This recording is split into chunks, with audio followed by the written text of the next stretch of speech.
Hello friends, नमस्कार। चलिए practice set देखते हैं। ये जो यूपी कांस्टेबल के लिए अति महत्वपूर्ण है। दिया हुआ है, भाषा के आधार पर राज्यों का पुनर्गठन किस वर्ष में किया गया था। तो बताना है कि किस वर्ष में किया गया था। ऑप्शंस है 1950, 1951, 1952, 1956। राइट आंसर बताइए दोस्तों। तो इसका राइट आंसर है 1956 में। चलिए नेक्स्ट। जापान में होन्शु नामक द्वीप किसके लिए प्रसिद्ध है। तो होन्शु नामक द्वीप किसके लिए प्रसिद्ध है बताना है। तो ये है तेल के लिए। ओके, किसके लिए प्रसिद्ध है, ये तेल के लिए है।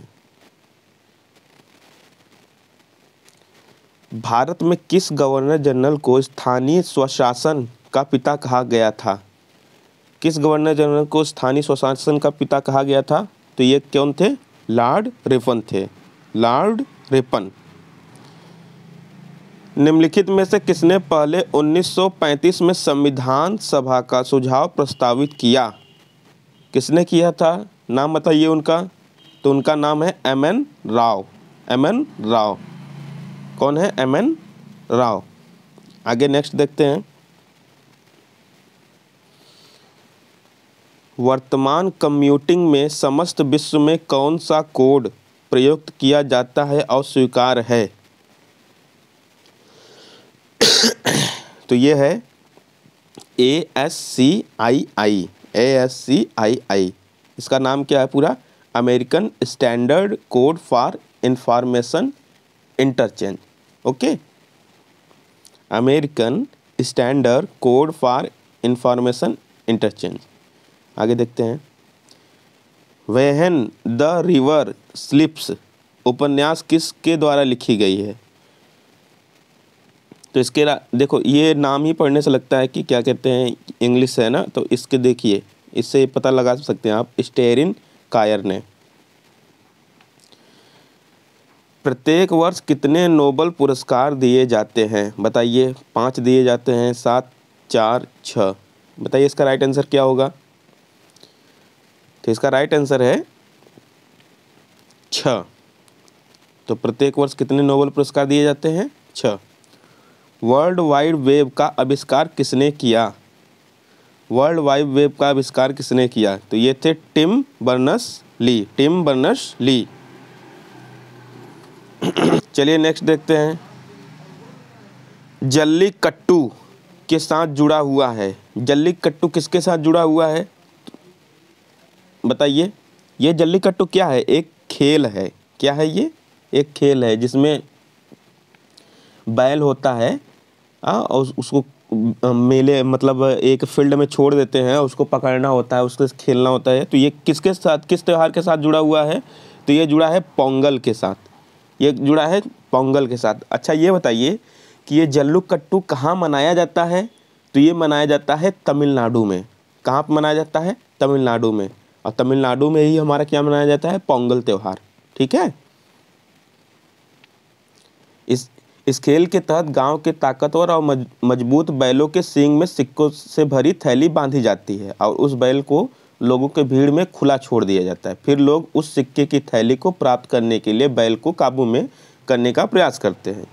जो उस बैल को काबू में कर लेता है उसे विजेता घोषित कर दिया जाता है। तो इसमें अच्छा खासा होता है खेल ये। चलिए बताइए नेक्स्ट। भारत में महिलाओं के लिए आरक्षण उपलब्ध है। तो भारत में महिलाओं के लिए आरक्षण उपलब्ध है।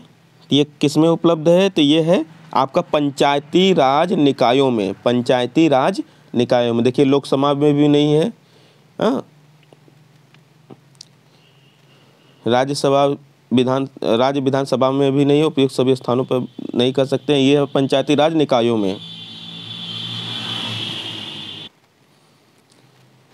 तो देखिए संविधान के 73वें और 74वें संशोधन ने पंचायत को शक्ति प्रदान की।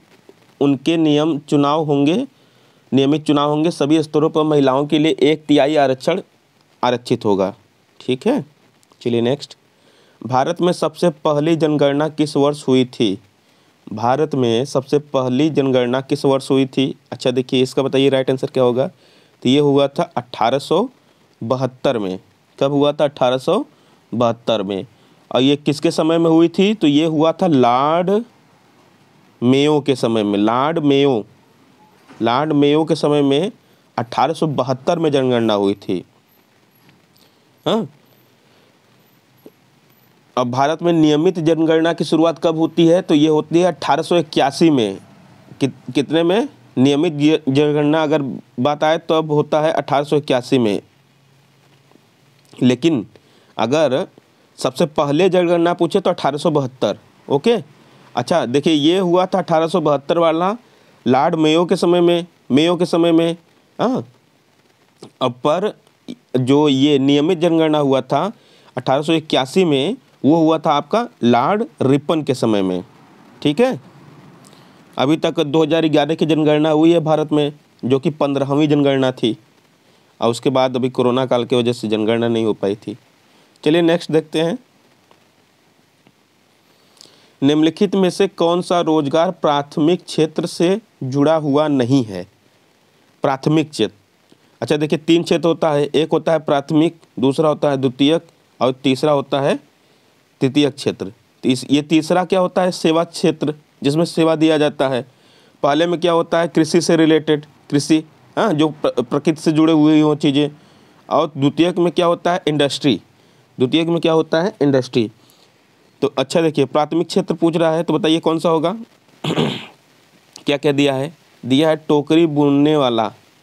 पूछ रहा है प्राथमिक क्षेत्र से जुड़ा हुआ नहीं है। ये भी ध्यान देना होगा कि कौन सा नहीं है। कुम्हार, पुजारी, माली। देखिए, जो टोकरी बुनने वाला है, जो टोकरी बुन रहा है, वो भी काम कर रहा है, पहला क्षेत्र है। माली, फूल में पानी डालना, ये करना। कुम्हार जो है वो क्या कर रहा है? अपना दीपक बना रहा है, हाँ, मटकी बना रहा है, कई भी प्रकार की मिट्टी की चीज़ें बना रहा है। लेकिन जो पुजारी है वो क्या करता है? सेवा देता है। तो इस तरीके से वो क्या हो जाएगा? तृतीय क्षेत्र का हो जाएगा। तो इसमें कौन सा राइट आंसर होगा भाइयों? तो इसका राइट आंसर होगा पुजारी। चलिए नेक्स्ट देखते हैं। दिया है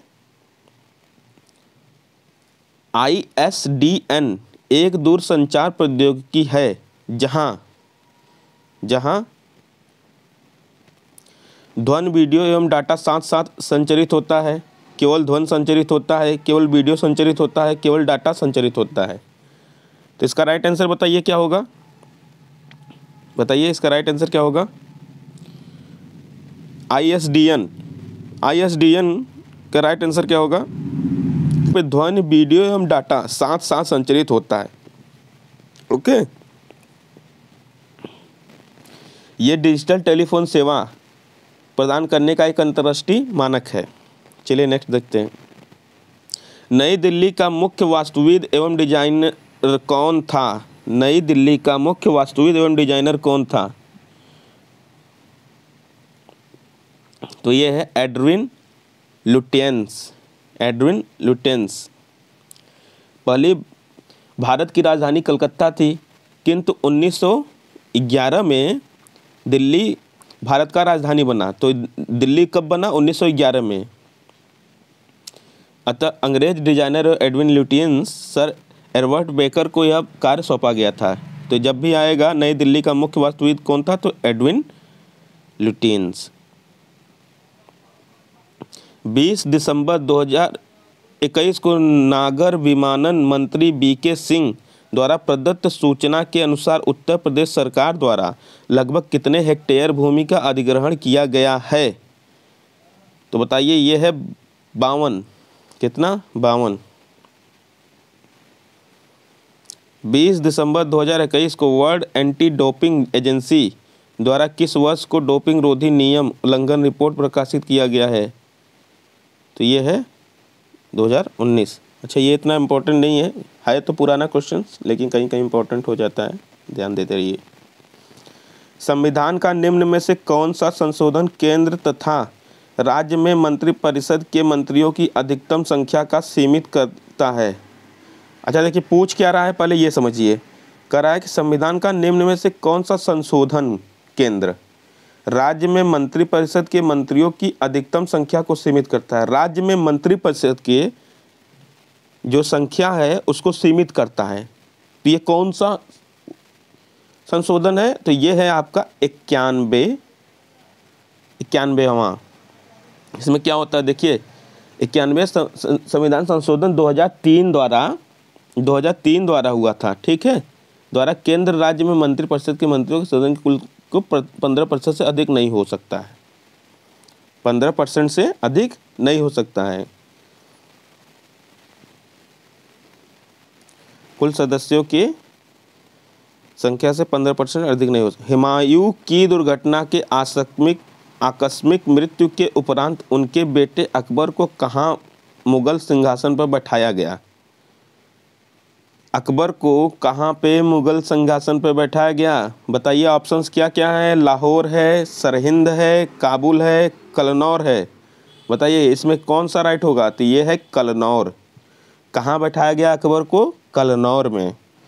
देखिए जनवरी 1556 में दीन पनाह भवन था। एक क्या था? दीन पनाह भवन था। भवन में पुस्तकालय थी और उस पुस्तकालय की सीढ़ियों से गिरकर हुमायूं की मृत्यु हो गई थी, ठीक है। तो 14 वर्ष की उम्र में कलनौर में अकबर को शासक बनाया गया। और ये कलनौर कहाँ पे है? ये तो है पंजाब में। कहाँ पे? पंजाब।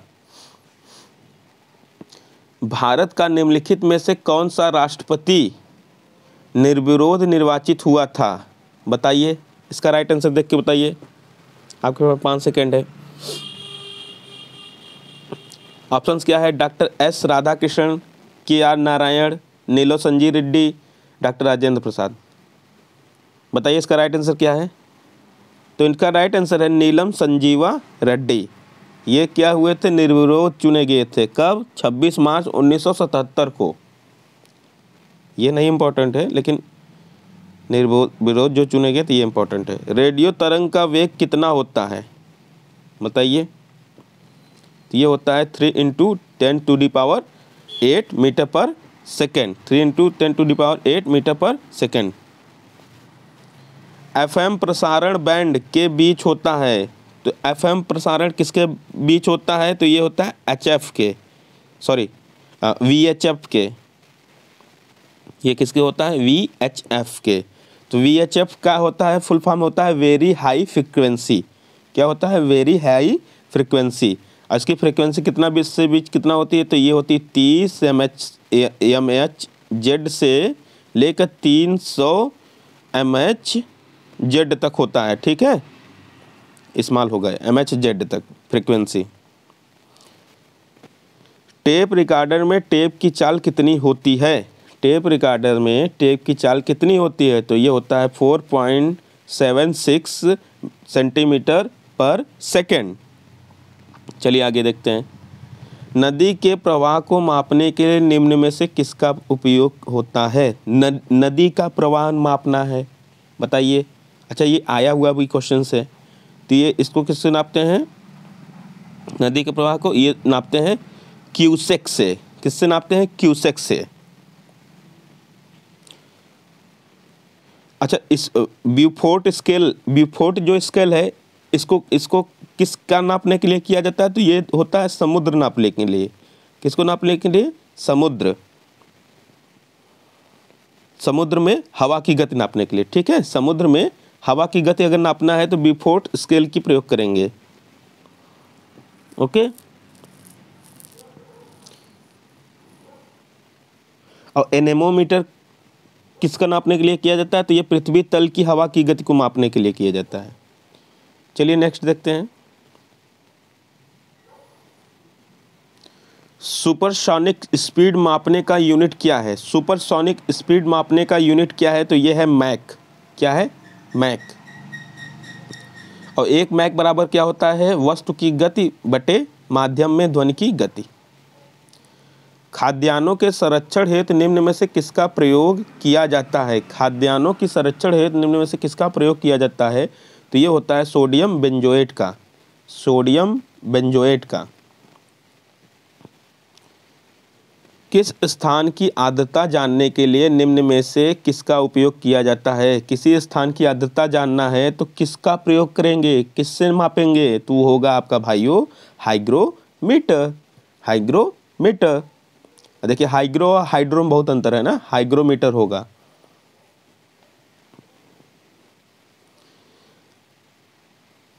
अच्छा देखिए, और जो ये पायरोमीटर दिया हुआ है, ये पायरोमीटर जो दिया हुआ है, पायरोमीटर से क्या मापा जाता है? ये इससे नापा जाता है सतह का तापमान। किसी सतह का क्या तापमान है वो मापेंगे। और स्थान का तापमान मापने के लिए स्थान का आर्द्रता मापने के लिए हाइग्रोमीटर का। और बताइए हाइड्रोमीटर, हाइड्रोमीटर जो दिया है वो क्या नापने के लिए होता है? तो ये होता है द्रवों का आपेक्षिक घनत्व। तो द्रवों का जब घनत्व मापना होगा तो हाइड्रोमीटर होगा। और पेरिस्कोप क्या होता है? तो ये पेरिस्कोप जो दिया हुआ है ये क्या है? ये पनडुब्बियों में उपयोग होने वाला उपकरण है, जिसकी सहायता से पानी में डूबे हुए भी पानी की सतह पर किसी वस्तु को देखा जा सकता है। तो ये पेरिस्कोप का उपयोग कब होता है? पनडुब्बियों में। हाँ, चलिए नेक्स्ट देखते हैं। वह कौन सी पर्यावरणीय परत है जो विकिरण को वापस पृथ्वी में प्रत्यावर्तित करती है? कौन सी है? तो यह है स्ट्रेटोस्फियर। कौन सी है? स्ट्रेटोस्फियर, समताप मंडल है। ठीक है। निम्न राज्यों में से कौन सा राज्य उदय योजना के लिए समझौता ज्ञापन पर हस्ताक्षर करने वाला देश का पहला राज्य बन गया है? उदय योजना, तो यह है आपका झारखंड। महात्मा गांधी भारतीय राष्ट्रीय कांग्रेस के अध्यक्ष किस वर्ष बने? किस वर्ष बने? तो ये बने थे भारतीय राष्ट्रीय कांग्रेस के अध्यक्ष, तो ये बने थे 1924 में। कब बने थे? 1924 में। 1923 में कौन था? विशेष अधिवेशन हुआ था, अबुल कलाम आजाद दिल्ली में थे। और जो ये अधिवेशन हुआ था, महात्मा गांधी जिस वर्ष बने थे, भारतीय राष्ट्रीय कांग्रेस के अध्यक्ष बने थे, यह अधिवेशन बेलगांव कर्नाटक में संपन्न हुआ था। कहाँ पे हुआ था? बेलगांव में हुआ था।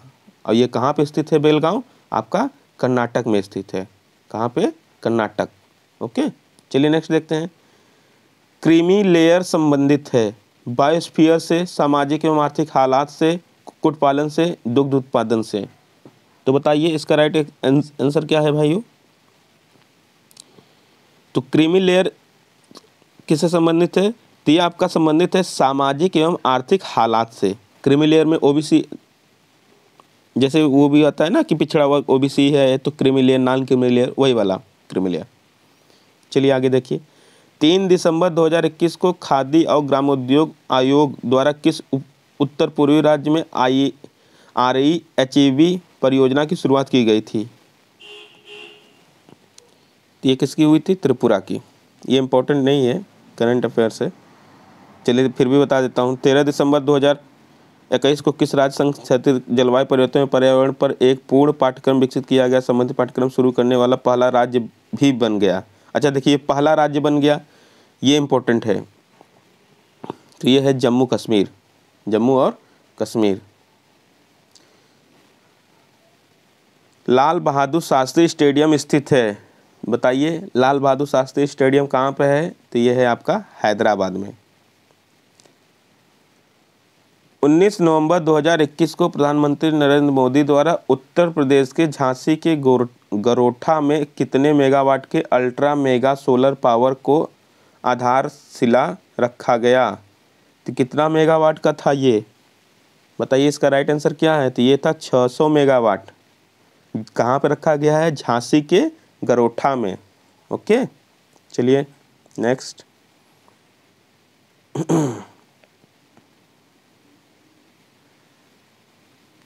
रक्त लाल दिखाई देने का कारण होता है।